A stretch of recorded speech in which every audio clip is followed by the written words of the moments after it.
one thing that I've learned from this process of storytelling, be it in pro wrestling or be it in film or TV, is that I like it and I want to keep doing it.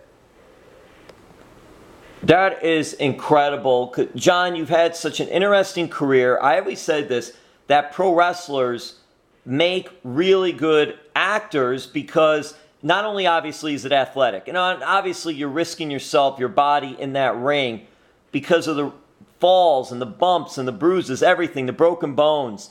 But just being on live TV and having to make your character come out on live TV. Now in movies, you get take 2, take 3, take 4.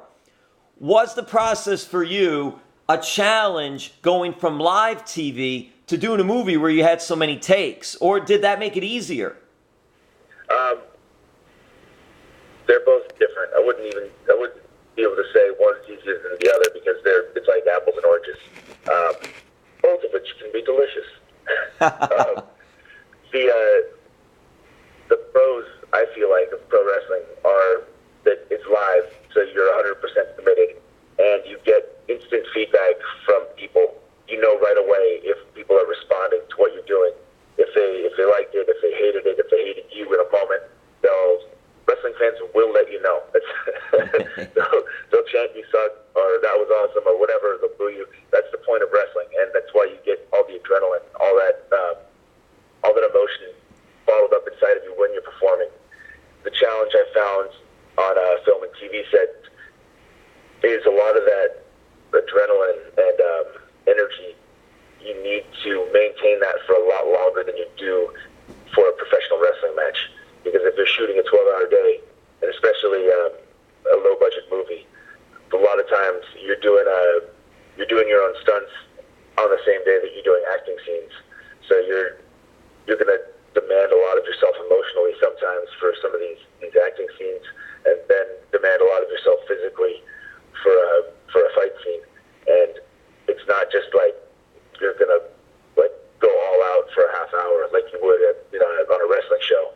It's like you got to go all out for a minute or two, and then break, and then go all out again for a minute or two, and that's spread out over the course of your 12-hour day. So there's different challenges for both of them that are both pretty cool. Hey, you mentioned the stunt work, and that's something I'd like to address because in your films, you're doing your own action. Has that been what's been going on for you?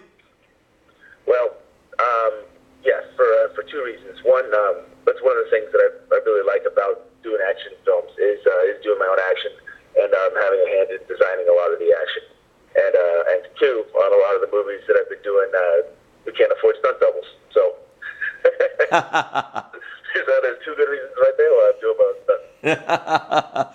Hey, you have the athleticism too, so why not? Yeah, exactly. And I feel like it brings lots of sometimes I feel like you get a little bit detached when you're watching Avengers or a CGI movie that's really heavy CGI because the actors have to work exceptionally hard to get into their body to understand where their character came from if they aren't personally doing the action in their own stunts.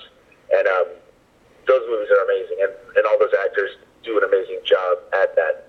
But sometimes after having just done a fight scene, or if you've done a scene and it was a few days ago, you can reflect upon it and bring some of that reality into like